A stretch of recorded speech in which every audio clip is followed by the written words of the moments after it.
ألم تر إلى الذين يزعمون أنهم آمنوا بما أنزل إليك وما أنزل من قبلك يريدون أن يتحاكموا إلى الطاغوت وقد أمروا أن يكفروا به ويريد الشيطان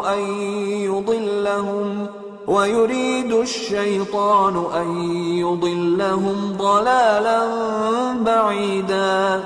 وإذا قيل لهم تعالوا إلى ما أنزل الله وإلى الرسول رأيت المنافقين يصدون عنك صدودا. فكيف إذا أصابتهم مصيبة بما قدمت أيديهم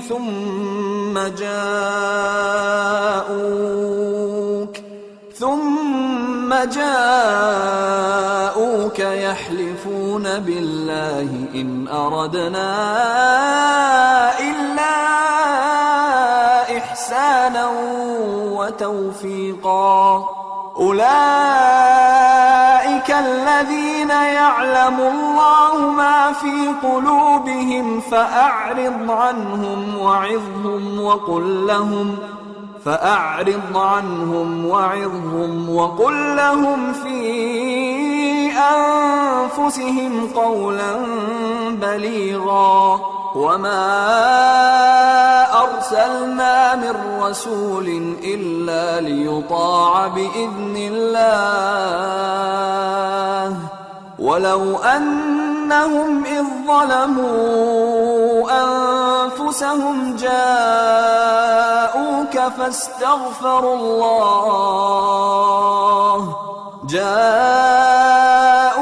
فاستغفروا الله واستغفر لهم الرسول لوجدوا الله توابا رحيما.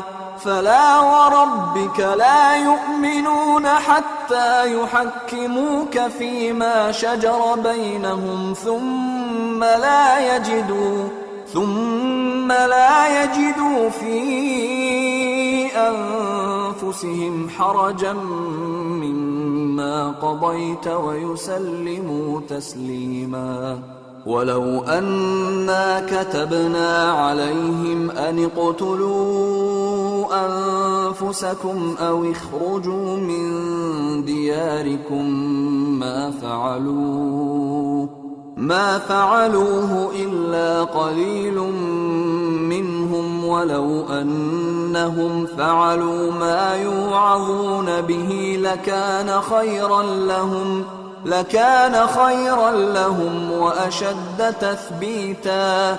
وإذا لآتيناهم من لدنا أجرا عظيما ولهديناهم صراطا مستقيما. ومن يطع الله والرسول فأولئك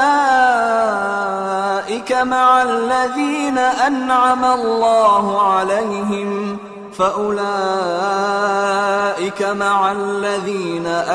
الله عليهم من النبيين والصديقين والشهداء والصالحين وحسن أولئك رفيقا. ذلك الفضل من الله وكفى بالله عليما। क्या तुमने उन लोगों को नहीं देखा जो दावा तो ये करते हैं कि जो किताब तुम पर नाजिल हुई और जो किताबें तुमसे पहले नाजिल हुई उन सब पर ईमान रखते हैं और चाहते ये हैं कि अपना मुकद्दमा अल्लाह के बागी के पास ले जाकर फैसल कराएं, हालांकि उनको हुक्म दिया गया था कि उसको न माने और शैतान तो ये चाहता है कि उनको बहकाकर रास्ते से दूर डाल दे। और जब उनसे कहा जाता है कि जो हुक्म अल्लाह ने नाजिल फरमाया उसकी तरफ रुजू करो और पैगंबर की तरफ आओ, तो तुम मुनाफिकों को देखते हो कि तुमसे गुरेज करते और रुके जाते हैं। پھر کیسی ندامت کی بات ہے کہ جب ان کے اعمال کی شامت سے ان پر کوئی مصیبت واقع ہوتی ہے تو تمہارے پاس بھاگے آتے ہیں اور قسمیں کھاتے ہیں کہ واللہ ہمارا مقصود تو بھلائی اور مصالحت تھا۔ ان لوگوں کے دلوں میں جو جو کچھ ہے اللہ اس کو خوب جانتا ہے۔ تم ان کی باتوں کا کچھ خیال نہ کرو اور انہیں نصیحت کرو اور ان سے ایسی باتیں کہو جو ان کے دلوں میں اثر کر جائیں۔ اور ہم نے جو پیغمبر بھی بھیجا ہے تو اسی لیے بھیجا ہے کہ اللہ کے فرمان کے مطابق اس کا حکم مانا جائے۔